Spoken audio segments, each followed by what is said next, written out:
Welcome back to Battleship Systems. Electricity powers the appliances we use to communicate, whether that be the batteries in our cell phones, the generators for the shipboard radio, or the power coming into our homes. But did you know that there's a way to communicate over long distances without power? In this episode, we look at sound-powered telephones and their uses on battleships. Please check the errata page in the description.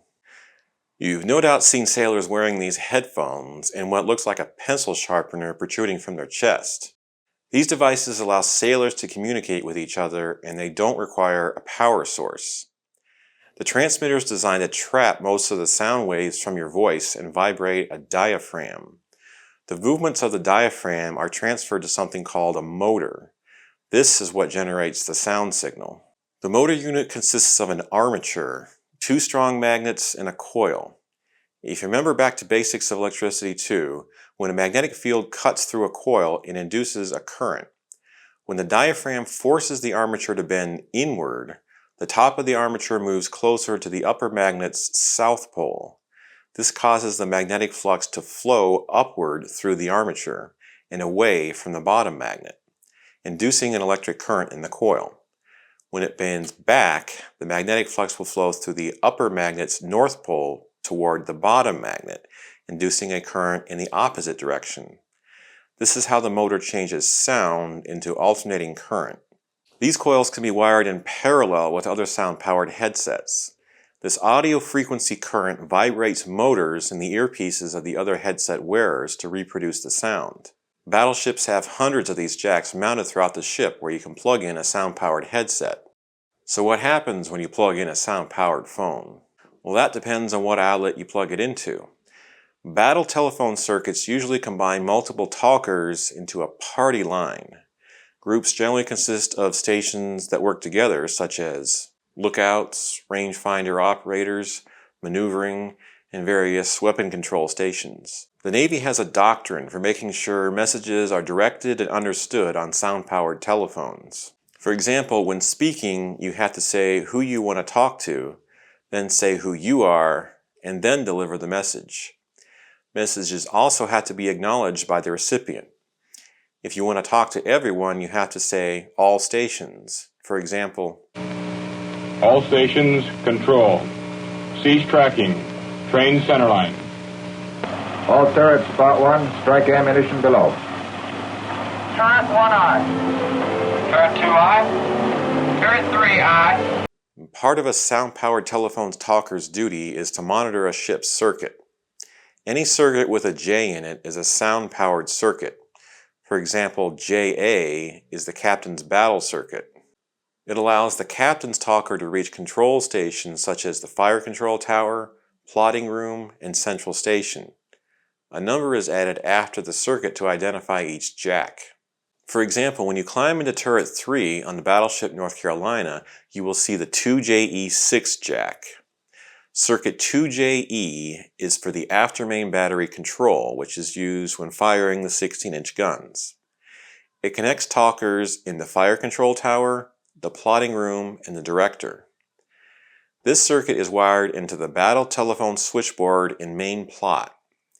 Cutout switches are provided to the switchboard to disconnect any individual phone from the line. All switchboards have a set of switches or jacks that allow you to interconnect 2 or more sound-powered circuits. Of course, you would have to rely on the switchboard operator to connect multiple circuits. Some circuits run into smaller switch boxes like this 4JV box in the number 4 machinery room. This circuit is entirely dedicated to making sure the engines have fuel and includes stations such as pump rooms, generator rooms, booster pumps, and damage control stations. As such, it is called the Engineers Operating and Casualty Fuel Oil Circuit. There are many different types of sound-powered headsets, but the one thing they all have in common is that they're big and heavy. The Type M headset was very popular in World War II and consists of a transmitter that hangs around your neck and a receiver that clamps onto your head. It was so big that they had to make a special Mark II helmet that had extra space for the receivers on the sailor's head.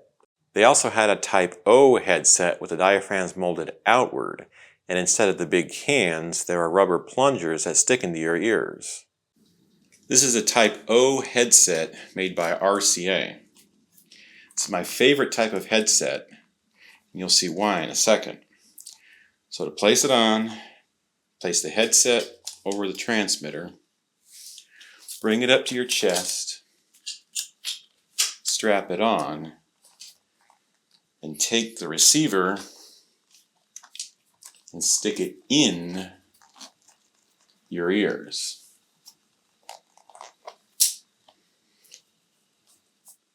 Adjust for comfort. Now what's cool about this is that you can take your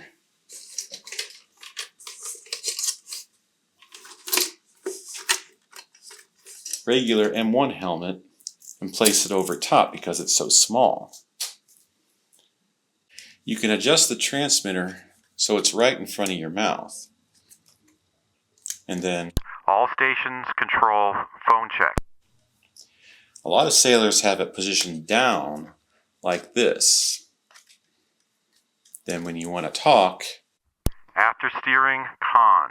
Steer 220. you can also loosen up the nuts and just have it swing up and down like this. Spot 1, Spot 2, control. Your target, enemy battleship bearing 320. Range 10,000 yards. This has a Type T telephone plug and it's water resistant. This will fit into any of the red battle telephone jacks you'll find on a battleship. This will not fit into the newer brass jacks that were installed on the Iowas after modernizations. This is also a Type O headset. But you never know that by looking at it because the receivers are gone. It's made by the Automatic Electric Company and it functions the same as the RCA phones. Label says Sickbay 2JZ. Now you've probably seen Repair 3, DC Central, send a full report from the party on the scene over the 2JZ circuit. 2JZ is for damage control and it is referred to as the damage and stability control circuit. Using sound-powered headsets kind of reminds me of playing with tin can phones. Did you ever make a tin can phone as a kid? Did you ever use it for anything? Let us know in the comments section below, and don't forget to like and subscribe. Battleships also have sound-powered handsets. They'd be used only when periodically sending messages to other stations. An electric buzzer system is provided to get someone to pick up the phone.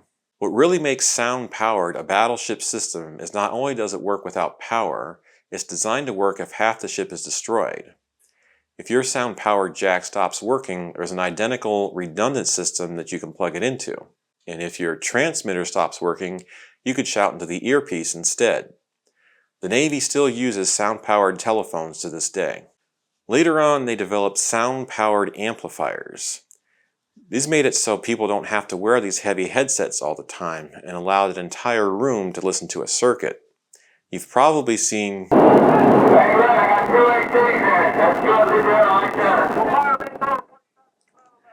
in this video, it looks like the guy is talking into an upside-down telephone, and that's exactly what he's doing.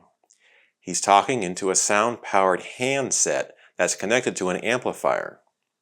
Loudspeakers in the upper level make it easy for the Boilermakers to communicate with each other. In lieu of donations to me, please consider donating to a battleship museum like the Battleship North Carolina. There's a link in the description that'll bring you to the Friends of the Battleship North Carolina website where you can donate to the nonprofit organization. Thanks for watching.